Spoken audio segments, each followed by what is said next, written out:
आप सबको जैसे कि मालूम है कि हम लोग यानी प्रीवियस यानी क्वेश्चन पर बात कर रहे हैं, है ना? और जो भी यानी क्वेश्चन है साइंस से यानी रिलेटेड है, विज्ञान से, ठीक है? और आप सब जैसे कि जानते हैं कि जो भी यानी चैप्टर के अकॉर्डिंग है, मतलब आपको उस तरीके से सभी क्वेश्चन आपको देखकर उसके आंसर पर जो है एनालिसिस करना है कि हाँ, उसका आंसर ये होंगे या फिर कोई और होंगे, है ना? तो सही और गलत को जो है परखते हुए कम से कम उस आंसर के बारे में आपको याद होनी चाहिए, ठीक है? तो चलिए बगैर देर किए बिना स्टार्ट करते हैं। आपके पास जो है पहली क्वेश्चन है ना? हर्ट्ज, ठीक है? एक तरीका से आप इसे जो है ना यानी 100 ऑब्जेक्टिव के रूप में, डाटा के रूप में आप एनालिसिस करते रहिए, ठीक है? आपको पर डे जो है यानी 100 जो है ऑब्जेक्टिव क्लियर होंगे, ठीक है? तो यहाँ आपसे बोले गए कि जो हर्ट्ज है ना, इसका मात्रक क्या है? तो हर्ट्ज जो है मात्रक खास करके किसका है? तो हम लोग जानते हैं कि ये जो है फ्रीक्वेंसी का है, इसे हम लोग कहते हैं आवृत्ति। क्या बोलते हैं? आवृत्ति। तो आवृत्ति का मात्रक जो है हर्ट्ज होते हैं, ठीक है?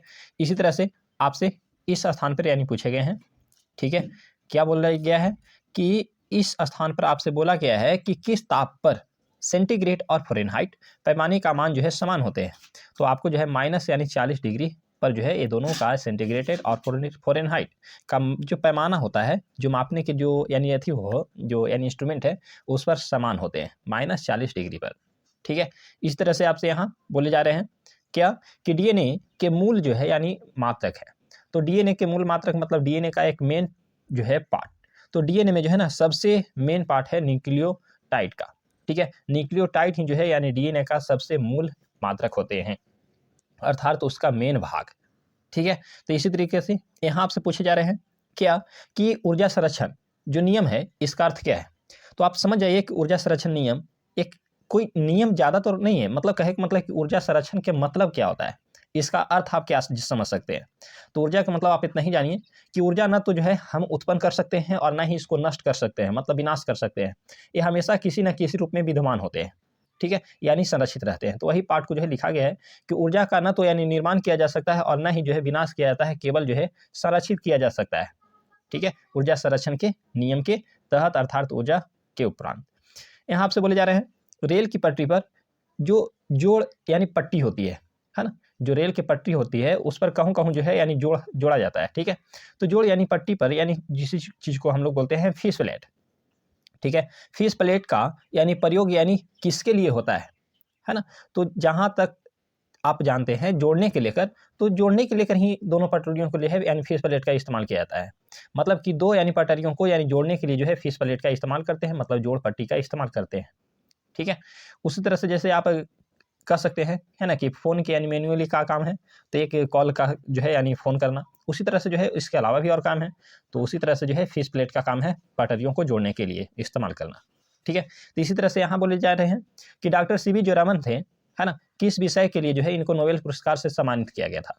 तो जो डॉक्टर सीवी जोरामन थे, इनको जो है भौतिक शास्त्र के उपरांत यानी 1990 में जो है यानी नोबेल पुरस्कार से यानी इनको सम्मानित किया गया, ठीक है?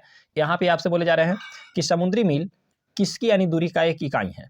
मतलब जो समुद्री यानी मील जो पॉइंट है, समुद्री मील, है ना? तो ये जो है किसका यानी इकाई है? तो ये जो है ना नौवाहन का है। किसका है? नौवाहन। जो यानी पानियों में जो चलते हैं, है ना? वो जो है यानी नाव जो है, नाव अर्थात वाहन, वाहन मतलब तो जान ही रहे हैं चलने की जो भी यानी उस तरीक़े से सामग्री है ना? एक वाहन के तौर पर यानी जो ढोने के लिए इस्तेमाल करते हैं। तो समुद्री मील जो है समुद्र में होते हैं, तो इसलिए नौ वाहन का बोला गया। इसी तरह से आपसे यहाँ बोले जा रहे हैं कि सार्वभौमिक, है ना? सार्वभौमिक गुरुत्वाकर्षण का नियम किसने दिया? मतलब एक गुरुत्वाकर्षण का नियम किसने दिए? है ना? तो आप सब लोग जानते हैं कि गुरुत्वाकर्षण के लेके एक छोटा-सा लॉजिकल भी बोलते हैं अधिकतर लोग। सेव गिरा न्यूटन देखा, है ना? इसलिए जो है एक पॉइंट आया। तो इसी तरह से जो है यानी सार्वभौमिक के अंतर्गत जो है यानी सार्वभौमिक गुरुत्वाकर्षण जो है न्यूटन ने ही खोजे थे, ठीक है? यहाँ आपसे बोले जा रहे हैं फ्रायड का संबंध है। तो फ्रायड का संबंध जो है ना सांख्यिकी से है ना? अंकीय गुणों से है, ठीक है? इसी तरह से आपसे यहाँ क्वेश्चन है क्या कि परमाणु रिएक्टर, एक बात और, अगर इस तरीके से आप ऑब्जेक्टिव कम से कम यानी समझ कर जो है याद करिएगा ना, तो हम बता रहे हैं कि आपको जो है अधिकतर चीज़ आसानी से याद होंगे। आप उस चीज़ को जो है यानी अगर नहीं पढ़िएगा एक आध दिन तो कम से कम आपको याद रहेंगे। तो चलिए इसी तरह से देखिए, परमाणु रिएक्टर जो है ईंधन के रूप में प्रयोग करता है ना? तो परमाणु रिएक्टर जो है ना मैनुअली यानी इसमें जो है यूरेनियम के समस्थानिकों को तोड़ा जाता है है ना, जिसमें न्यूट्रॉन के जो है यानी बमबारी किया जाता है, तो इस तरीके से जो है यूरेनियम के 2 अलग-अलग नाभिकों में टूटते हैं। तो ये टूटने से जो है ना ऊर्जा निकलता है ना? और वह ऊर्जा एक ईंधन के रूप बनता है। तो परमाणु रिएक्टर में जो है यानी यूरेनियम को जो है ईंधन के रूप में इस्तेमाल लिया जाता है। ठीक है? इसी तरह से आपसे यहाँ बोले जा रहे हैं चंद्रग्रहण लगता है ना? तो चंद्रग्रहण जो लगता है, ये कब लगता है? तो समझिए कि चंद्रग्रहण ये तब लगेंगे जब पृथ्वी, है ना, जब पृथ्वी सूर्य और चंद्रमा के बीच आते हैं। क्या बोला गया? जब पृथ्वी सूर्य एवं चंद्रमा के बीच आते हैं तब उसे चंद्रग्रहण लगते हैं। ठीक है? इसी तरह से यहाँ आपसे बोले जा रहे हैं आकाश नीला दिखाई पड़ता है। अब बताइए कि आकाश नीला दिखाई क्यों पड़ता है ना? तो आप जैसे कि सब लोग जानते हैं कि आकाश नीला का मैनुअल जो है यानी सबसे ज़्यादा पॉइंट ये है कि नीले रंग का जो है बिखराव अधिक होते हैं, है ना? तो इसके तहत आप कह सकते हैं कि एक जो है ना यानी बैंगनी होते हैं, एक जो है यानी खास करके लाल होते हैं और एक जो है नीला होते हैं, है ना? तो इन तीनों के तहत आपको एक चीज़ नज़र आता होगा कि लाल के जो है तरंग दैर्ध्य अधिक होता है, बैंगनी के तरंग दैर्ध्य कम होता है, जबकि सबसे प्रकीर्णन जो है बैंगनी के होता है ना? और प्रकीर्णन सबसे ज़्यादा की जगह कम जो है लाल के होता है। और इन दोनों के बीच में अगर देखा जाए तो सबसे पहले हमारे आँखों तक यानी बैंगनी आना चाहिए था, जबकि जो है ये नीला जो है हमको पहुँचता है। तो मेन पॉइंट ये है कि वायुमंडल में जो है ना बहुत यानी अवांछनीय पदार्थ है और नीले रंग जो है इसका तरंग दैर्ध्य कुछ ज़्यादा है और यही वजह है कि ये बहुत जल्दी जो है हमारे आँखों तक पहुँच पाती है और इसीलिए जो है खास करके वायुमंडल अर्थात आकाश भी जो है नीला दिखाई पड़ते हैं। ठीक है? तो इसी तरह से यहाँ आपसे बोले जा रहे हैं कि यातायात यानी बत्ती में जो यातायात मतलब चलने के लिए जो यानी बत्ती होती है, ठीक है, जो भी गाड़ी है उसके अंतर्गत लाल रंग का जो है प्रयोग किया जाता है। गाड़ी के अंतर्गत लाल रंग का रात के समय तो बहुत ज़रूरी है ना? तो लाल रंग की जगह इसका दूसरा रंग क्यों ना किया गया? वजह ये है कि लाल रंग का जो है तरंग दैर्ध्य सबसे अधिक होता है और यह कुहा में भी नॉर्मली जो है यानी कुछ दूरी पर भी दिखाई दे पाते हैं। और यही वजह है कि लाल रंग का तरंग दैर्ध्य अधिक होने से यानी अर्थात कहने का मतलब है तरंग दैर्ध्य कहने का मतलब इसका फोकस दूरी, मतलब बहुत दूर रहने के बाद ये दिखाई आपको दे जाएगा। ठीक है? तो लाल रंग का जो है तरंग दैर्ध्य सबसे अधिक होता है और यही वजह है कि लंबा दूरी तक यानी दिखाई हमें देता है कि हाँ, जो है वहाँ पे कुछ जल रहा है या फिर कुछ आ रहे हैं, है ना? तो यातायात बत्तियों में लाल रंग का प्रयोग करना मैन्युअली इसलिए इसका इस्तेमाल है क्योंकि इसका तरंग दैर्ध्य अधिक होते हैं, है ना? मतलब फोकस दूरी ज़्यादा होता है, बहुत दूर तक दिखाई देने के वजह से। चलिए यहाँ पे आपको थोड़ा-सा पढ़िए कि एक लैंप की बत्ती में तेल ऊपर चढ़ता है ना? जैसे ललटेन है और ललटेन हो या ढिबरी हो, इस तरीके से आप जाने होंगे। तो इसमें जो है ना तेल ऊपर चढ़ने लगता है, तो आखिर ये ऊपर चढ़ता है, तो आखिर ये क्रिया क्या है ना? इस क्रिया के कारण क्या है आखिर ऊपर चढ़ना? तो इस चीज़ को हम लोग कहते हैं यानी केशिक्तव्य। क्या बोलते हैं? केशिक्तव्य। ठीक है? तो केशित्व क्रिया के कारण जो है यानी तेल ऊपर की ओर चढ़ता है। ठीक है? यहाँ पे आपसे पूछे जा रहे हैं कि मृदा विज्ञान, है ना? पेडोलॉजी, मृदा विज्ञान को हम लोग बोलते हैं क्या? पेडोलॉजी। तो पेडोलॉजी का जो है अध्ययन किससे है? किससे संबंध रखता है ना? तो पेडोलॉजी जो है खास करके संबंध यानी मृदा अर्थात मिट्टियों से रखता है। ऐसा भी पॉइंट समझिए ना, मृदा, तो मृदा से अगर समझ में आ जाए, ऐसे तो मृदा अगर खाली रहे कि मृदा विज्ञान का अध्ययन किससे संबंध है, तब तो कहिएगा मृदा अर्थात मिट्टी से है ना? लेकिन अगर बोल दिया जाए आपको इसी जगह पे, है ना, यहाँ पे ये पॉइंट जो है खास करके नहीं रहे और सिर्फ इतना कहे कि पेडोलॉजी का संबंध किससे है, तब तो जो है आपको ये माइंड में होनी चाहिए कि पेडो मतलब एक मिट्टी के रूप होता है ना? तो उस तरीका से अगर याद है तब कर सकते हैं। इसमें जो है ना हिंदी वाले मीडियम फिर फँस जाएँगे। तो पेडोलॉजी का संबंध किससे है? मिट्टियों से है। ठीक है? इस तरह से आपसे यहाँ पूछे जा रहे हैं कि न्यूटन के गति के द्वितीय नियम, जो न्यूटन जो हैं ये द्वितीय नियम और द्वितीय नियम से जो है ना खास करके न्यूटन जब ऐसे 3 वैज्ञानिक न्यूटन जो है ना 3 रूल दिए थे। इन तीनों रूल के तहत जो है पहला रूल जैसा कि आप जानते हैं, है ना? दूसरा रूल, तीसरा रूल, तो इन तीनों रूल के तहत आपको एक चीज़ अच्छी तरीके से मालूम होगा कि जो तीसरा रूल है ना? वो बंदूक के यानी विपरीत क्रिया दर्शाता है, लेकिन यहाँ आपसे पूछ रहा है तीसरा नहीं, दूसरा। ठीक है? तो दूसरा जो है किस व्यंजक से यानी प्राप्त होता है? तो मेन पॉइंट है बल का, है ना? और ये बल के संवेगीय गति को दर्शाता है। ठीक है? यानी जितने वेग से एक तरफ से आएँगे उतना ही वेग से अगर दूसरी तरफ से अगर वार किया जाए तो बीच में जो है दोनों ठहर सकते हैं, है ना? तो इसका कहीं जो है तत्पा यानी तत्पश्चात अर्थ निकलते हैं। तो आप इतना समझिए कि न्यूटन के द्वितीय नियम जो है ये बल के नियम से संबंधित रखते हैं। ठीक है? इसी तरह से और बोला जाए तो यहाँ पे आपसे बोले जा रहे हैं, है ना? क्या? कि सौर जगत, क्या बोला गया? सौर जगत में यानी बृहत्तम, सूक्ष्मतम, है ना, ऐसे शुद्धतम तथा सर्वाधिक यानी चमकीला ग्रह कौन है? तो समझिए सौर जगत मतलब जो ब्रह्मांड के अंतर्गत जो यानी विश्व जो ऊपर है, है ना। तो उस ऊपर के रूप में यानी जो सौर जगत के रूप में यानी जो मिल्की वे है उसके अंतर्गत जो बृहत्तम बड़ा, शुद्धतम छोटा, सर्वाधिक चमकीला ग्रह जो है, ये तीनों के लेकर आपको लाइन बाय लाइन बताना है। तो सबसे बड़ा ग्रह जो है ना बृहस्पति को माना गया है, क्षुद्रतम मतलब छोटा जो है यानी बुध को माना गया है, और सर्वाधिक चमकीला जो है सबसे अधिक चमकने वाला शुक्र को माना गया है ना। तो ये जो है सौर जगत के अंतर्गत एक क्रम आता है, बृहस्पति, बुध और शुक्र, है ना। और इसी तरह से शुक्र के लेकर और कई बात है ना। जितना रिलेशन है, जैसे मामा, मतलब मामा तो ऐसे कर नॉर्मल अगर देखा है तो ये भोर का तारा हो या सांझ का तारा हो, है ना, या कोई रिलेशन से संबंधित हो, ये जो है शुक्र को कहा जाता है। ठीक है, तो शुक्र से संबंधित बहुत ज़्यादा पूछते हैं, तो कम से कम उसके तहत यानी आप ज़्यादा ही समझिएगा और उस तरीके से अपना ऑब्जेक्टिव बना लीजिएगा। अब पॉइंट ये है, एंजाइम मूलतः होते हैं क्या? तो एंजाइम को माना गया है एक प्रोटीन। क्या माना गया? प्रोटीन। तो यही बात को कहा गया कि एंजाइम मूलतः, मतलब एक पूछ रहा है आपसे कि एंजाइम क्या होते हैं, तो यह एक प्रोटीन होते हैं। ठीक है, इसी तरह से आपसे यहाँ क्वेश्चन किए जा रहे हैं कि कौन मानव यकृत का कार्य नहीं करता है ना। कौन मानव यकृत का कार्य नहीं है, मतलब कार्य नहीं करता के अंतर्गत जैसे इस तरीके से आप समझ सकते हैं कि यकृत का कार्य नहीं है ना। तो वो जो है ना, यकृत का काम न है हार्मोन का निर्माण करना, मतलब कि यकृत के अंतर्गत हार्मोन रिलीज नहीं होते हैं। ठीक है, ये पॉइंट को आपको याद रखना है। यहाँ आपसे बोले जा रहे हैं पौधों में प्रकाश संश्लेषण तथा श्वसन के लिए एक सत्य चीज बताइए। तो आप जैसा कि जानते हैं कि पौधा में जो प्रकाश संश्लेषण होते हैं, तो सत्य बात भी है कि कार्बन डाइऑक्साइड जो है लेता है और ऑक्सीजन जो है छोड़ता है ना। सत्य बात भी है कि प्रकाश संश्लेषण के उपरांत ही अधिक से अधिक जो है एक श्वसन की क्रिया जो है संपन्न होती है, और यही प्रकाश संश्लेषण के उपरांत ही एक वातावरण संतुलित रह सकते हैं, है ना।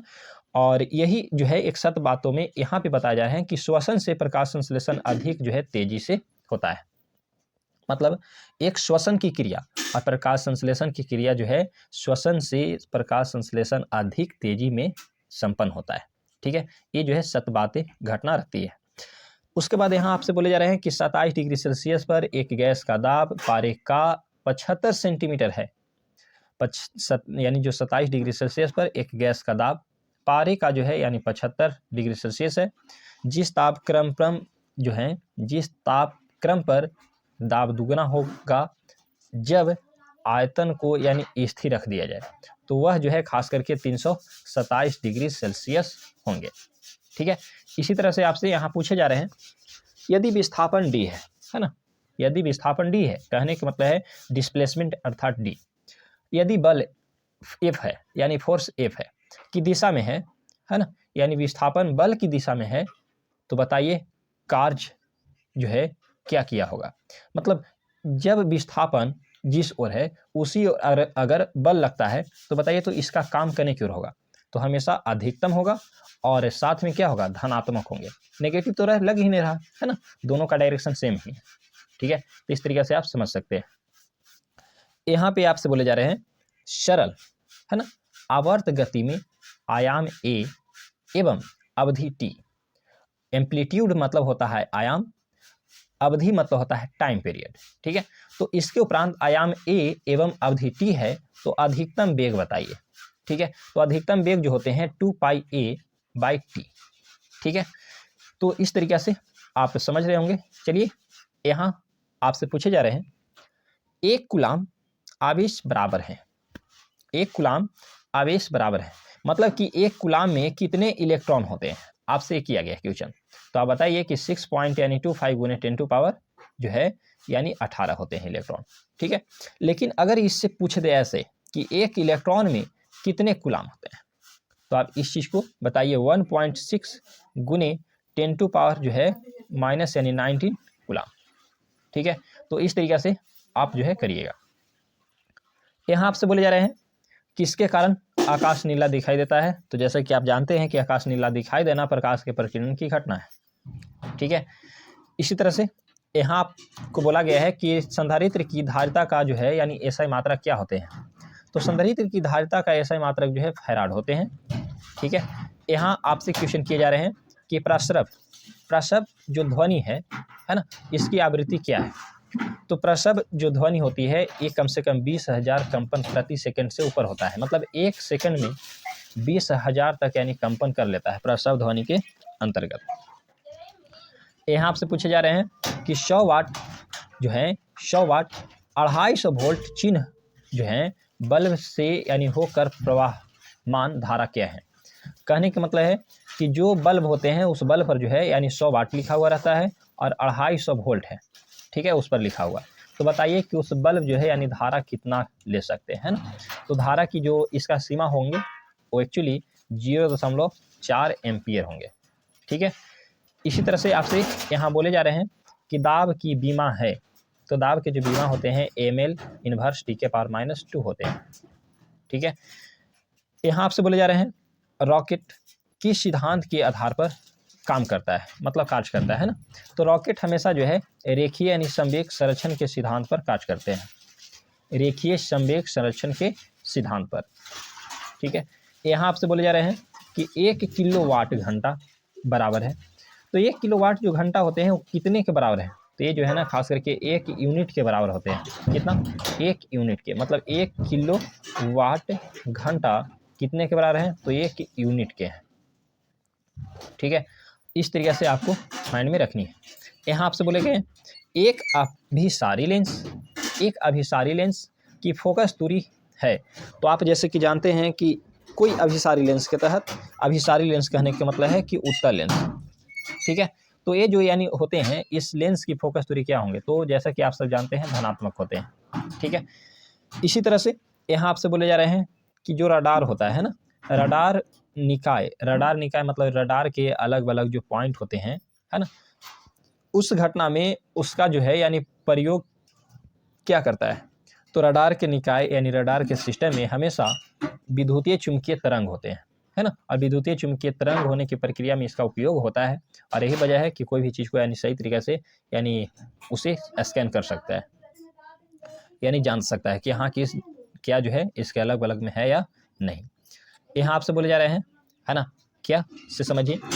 यहाँ आपसे पूछे जा रहे हैं कि विद्युत चुंबकीय तरंग एवं प्रकाश यानी तरंग, विद्युत चुंबकीय तरंग एवं प्रकाश तरंग के वेग हैं क्या। तो जैसा कि आप सबको मालूम है कि जो विद्युतीय चुंबकीय तरंग होते हैं और प्रकाश तरंग के जो वेग हैं, है ना, वो हमेशा एक दूसरे के बराबर होते हैं।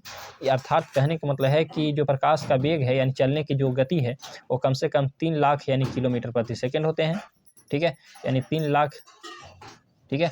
और इसकी जो है किलोमीटर प्रति सेकंड, ठीक है। तो ये जो है पॉइंट आपको मालूम है और दोनों के दोनों जो है इक्वल होते हैं। यहाँ आपसे बोले जा रहे हैं क्या कि एक जो है एनीमोमीटर, एक एनीमोमीटर, मतलब एनीमोमीटर का उपयोग जो है किया जाता है कहाँ पे। तो एनीमोमीटर का इस्तेमाल करते हैं पवन का वेग मापने के लिए, मतलब कि पवन किस रफ्तार से चल रहा है। पवन मतलब होता है हवा, है ना। तो हवा के जो है यानी गति मापने के लिए हम लोग एनीमोमीटर का इस्तेमाल करते हैं। क्या बोला गया? एनीमोमीटर, ठीक है। यहाँ आपसे बोले जा रहे हैं कि विद्युत रोधी माइका का परावैद्युत गुणांक क्या है। तो पहले समझिए कि विद्युत रोधी माइका के मतलब क्या होता है। विद्युत रोधी कहने का मतलब है कि एक ऐसे कोई पदार्थ जिस पदार्थ के माध्यम से कोई भी विद्युतीय चुंबकीय तरंग को जो है यानी उस साइड यानी पार न होने दे और उसके बीच जो है कम से कम किसी तरह से विद्युत का चिंगारी तक के आपस में शॉर्ट सर्किट ना होने दे, मतलब कि उससे यानी विद्युत का प्रवाह ही ना हो, ठीक है। अर्थात विद्युत का जो विरोध करता है वही विद्युत रोधी कहलाता है। उसी तरह से माइका बोला गया है कि विद्युत रोधी माइका, मतलब कि माइका का जो है परावैद्युत गुणांक क्या है, ठीक है। तो माइका का जो है परावैद्युत गुणांक 6.7 होते हैं, ठीक है। यहाँ आपसे बोले जा रहे हैं जिप्सम का रासायनिक नाम क्या होता है। तो जो जिप्सम है इस जिप्सम का रासायनिक नाम है कैल्शियम सल्फेट। क्या बोला गया? Calcium sulphate. तो कैल्शियम सल्फेट जो है यानी जिप्सम का रासायनिक नाम होते हैं। यहाँ आपसे बोले जा रहे हैं कि एक आपेक्षिक आर्द्रता को मापने के लिए किस यानी उपकरण का हम लोग यानी उपयोग में लेते हैं। तो किसी भी चीज़ का आर्द्रता को मापने के लिए हम लोग यानी हाइग्रोमीटर का इस्तेमाल करते हैं और हाइग्रोमीटर के माध्यम से ही हम आर्द्रता को सही तरह से माप सकते हैं, ठीक है। और यही जो है इसका पॉइंट होता है, हाइग्रोमीटर अर्थात आपेक्षिक आर्द्रता को हम लोग मापते हैं। यहाँ आपसे बोले जा रहे हैं कि निकट दृष्टि दोष का दूर किया जा सकता है ना। तो दूर तो पूरा तरीका से नहीं किए जा सकते हैं, लेकिन ऐसे आप कर सकते हैं कि निकट दृष्टि दोष में अगर किसी व्यक्ति को होल है तो उसे कम से कम उस इलाज के लिए कुछ ऐसा चीज़ बताइए जिससे यानी उस चीज़ को यानी स्पष्ट रूप से देख पाए। और पहले पॉइंट समझिए कि निकट दृष्टि के मतलब वो किस स्थान के वस्तु को देखेगा, है ना। तो इतना जानिए, जौन दृष्टि दोष है वो एक्चुअली निकट की वस्तु को वह आसानी से जो है यानी देख लेगा, ठीक है। यानी जो निकट की वस्तु है वो आसानी से देख लेगा, और इसके उपरांत अगर देखा जाए तो दूर की वस्तु जो है यानी वह नहीं देख पाएगा, है ना। तो है ना कि इंटरेस्ट वाला बात। निकट दृष्टि दोष कहे का मतलब है कि निकट के नहीं देखेगा, ऐसा नहीं है। निकट दृष्टि दोष कहे का मतलब है कि निकट की वस्तु को साफ साफ देखेगा, जबकि दूर की वस्तु को साफ साफ जो है नहीं देखेगा। और इसी जो है दूर की वस्तु को देखने के लिए हम उसके सामने, आँख के सामने जो है एक अवतल लेंस जो है लगा देंगे, है ना। एक ऐसा यानी उसे स्मार्ट जो है खास करके चश्मा, जैसा कि आप सब जानते हैं, चश्मा हम उसको जो है पहना देंगे, है ना, अवतल लेंस का, और उसके द्वारा जो है पूरी तरह से वह दूर की वस्तुओं को आसानी से देख पाएगा, ठीक है। अवतल को एक दूसरी लैंग्वेज में कंकेव, कंकेव कहे का मतलब है कि इसी जो है यानी एक होते हैं अवतल को हम लोग बोलते हैं कॉनकेव, और उसके जो है यानी उत्तल को हम लोग बोलते हैं कॉन्वेक्स, ठीक है। तो कॉन्वेक्स के मतलब होता है उत्तल, और कॉनकेव के मतलब होता है अवतल, है ना। एक्चुअली यहाँ जो है इंग्लिश पॉइंट में लिख दिया है ना तो हिंदी और ना तो इंग्लिश, ठीक है। तो निकट दृष्टि के बारे में आप समझ चुके होंगे, है ना। तो चलिए इसी तरह से यहाँ देखिए, शरीर में अगर बोला जाए तो शरीर में यहाँ पे समझिए कोई होगा, है ना, या क्या शरीर में क्या की अधिकता के कारण जो है दिल का दौरा पड़ जाता है। मतलब शरीर में किस कारण से जो है अधिक, यानी शरीर के अंतर्गत ऐसा कौन चीज़ ज़्यादा से ज़्यादा हो जाता है कि दिल का दौरा मतलब हार्ट अटैक, दिल का दौरा मतलब कुछ हार्ट अटैक हो जाता है व्यक्ति को।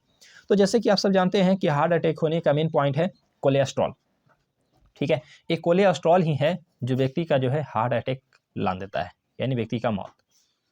इसी तरह से आपसे यहाँ बोले जा रहे हैं कि गोबर गैस, जो प्लांट होते हैं जहाँ पे गोबर गैस यानी चलाए जाते हैं, उसमें सबसे अधिक जो है गैस कौन सा यानी उत्पन्न होता है, तो जो है मीथेन है। मुख्य रूप से यानी मीथेन होते हैं गोबर गैस के प्लांट के अंतर्गत, अर्थात गोबर गैस से जो ही यानी होते हैं उसमें उत्पन्न गैस मुख्य रूप से क्या है, मीथेन।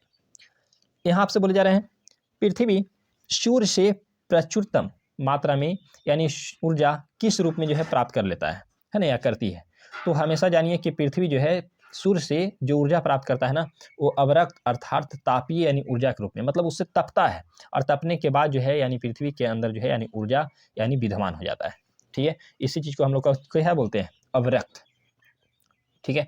यहाँ आपसे बोले जा रहे हैं इलेक्ट्रॉन की खोज किसने की, है ना। तो इलेक्ट्रॉन के जो खोज किए हैं जे थॉमसन किए हैं, क्या किए हैं, जे थॉमसन, ठीक है। यहाँ आपसे पूछे जा रहे हैं जे थॉमसन के बाद इलेक्ट्रॉन के खोजकर्ता कौन है, जे थॉमसन। कहूँ कहूँ जो है आपको थॉमसन मिल जाएंगे। चलिए यहाँ देखिए, किसी पिंड का जो है यानी गुणधर्म, किसी पिंड का गुणधर्म जो विश्व में अपनी स्थिति में स्वतंत्र है ना। तो किसी पिंड का जो है गुणधर्म यानी उसके सब मतलब वास्तविक बात है कि एक उसका एक आचरण है ना। तो उस तरीके से किसी पिंड का गुण, उसकी विशेषता जो है विश्व में अपनी स्थिति में स्वतंत्र रूप से है, तो है संहति, है ना। संहति जो है उसमें यानी पूरी तरीके से स्वतंत्र है। आपसे यहाँ बोले जा रहे हैं ग्रेनाइट, जैसा कि आप सब जानते हैं कि ग्रेनाइट जो है यानी किस में पाया जाता है, तो नहीं जानते हैं तो जान लीजिए कि ग्रेनाइट जो है सबसे ज़्यादा जो है यानी आग्नेय यानी शैल में पाए जाते हैं। ग्रेनाइट, ग्रेनाइट जो है बहुत एक बेहतरीन यानी पत्थर के रूप में भी माना जाता है। यहाँ आपसे बोले जा रहे हैं कि मनुष्य जब यानी सांस लेता है तो औसतन यानी कितना जो है यानी शोर होता है ना। जैसे जैसे इस तरीके से तो वो नहीं कुछ सांस लेते हैं, एक नॉर्मल कोई बिहेवियर के रूप में यानी व्यक्ति सांस लेता है तो आखिर शोर ध्वनि कितना पैदा होता है, शोर मतलब एक ध्वनि, है ना। तो वो कितना रूप में होता है, तो जो है खास करके 0.5 डेसिबल के रूप में, है ना। तो डेसिबल क्या है, तो जो है डेसिबल एक ध्वनि का एक मात्रक है, ठीक है। ध्वनि को मापने के लिए हम लोग डेसिबल का इस्तेमाल करते हैं। तो इसी तरह से यानी जो सांस व्यक्ति लेता है 0.5 यानी मान लीजिए 50, है ना, पैसा, ठीक है। यानी 50 पैसा के तौर पर जो है यानी उसका एक साउंड वाइब्रेट होता है, अर्थात 0.5। यहाँ आपसे बोले जा रहे हैं उद्योग में प्रचुर प्रयुक्त, है ना, सॉरी प्रयुक्त है। तो उद्योग में यानी प्रयुक्त यानी रसायनों का यानी प्रचुर स्रोत है।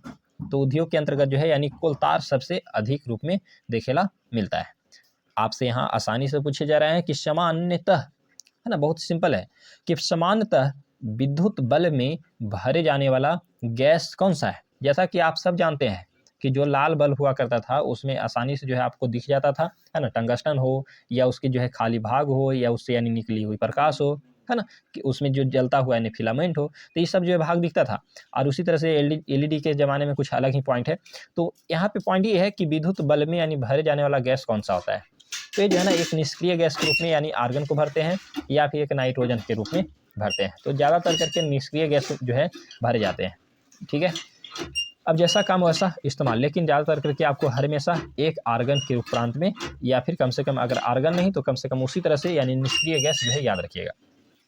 भविष्य का ईंधन, भविष्य का ईंधन कहने का मतलब है कि आने वाले दिन में व्यक्ति सबसे ज़्यादा जो है यानी किस चीज़ पर डिपेंडेंट हो जाएँगे, है ना? तो जो है हाइड्रोजन है। हाइड्रोजन के जैसा कि आप सब जानते हैं कि इसका जो है संकेत H होता है, ठीक है? इसी तरह से आपसे यहाँ पूछे जा रहे हैं कि प्रकाश संश्लेषण में यानी कि इसका जो है ऑक्सीकरण होता है। तो जैसा कि आप सब जानते हैं कि प्रकाश संश्लेषण जब होता है, तो जल जो है ख़ास करके अकार्बनिक यानी अणु जो है आपस में टूटते हैं और उस तरीक़े से टूटने के बाद जो है ग्लूकोज बनाते हैं। ग्लूकोज के जैसा कि फ़ॉर्मूला आप जानते हैं C6 और H जो है 12 और O जो है 6 होते हैं, ठीक है? तो इस तरीके से जो है प्रकाश संश्लेषण में जो है यानी ख़ास करके ऑक्सीकरण होने की घटना जो है जल को में होते हैं। यहाँ आपसे बोले जा रहे हैं कि विज्ञान की वह शाखा जो जीव और वातावरण के बीच के संबंध को दर्शाती है या बताती है, वह क्या कहलाता है? तो जैसा कि आप सब जानते हैं और नहीं जानते हैं तो देख लीजिए, है ना? पारिस्थितिकी यानी रूप में हम लोग जानते हैं कि पारिस्थितिकी के अंतर्गत जीव विज्ञान की शाखा में जीव और वातावरण का बीच के संबंध को बताता है, अर्थात अध्ययन किया जाता है।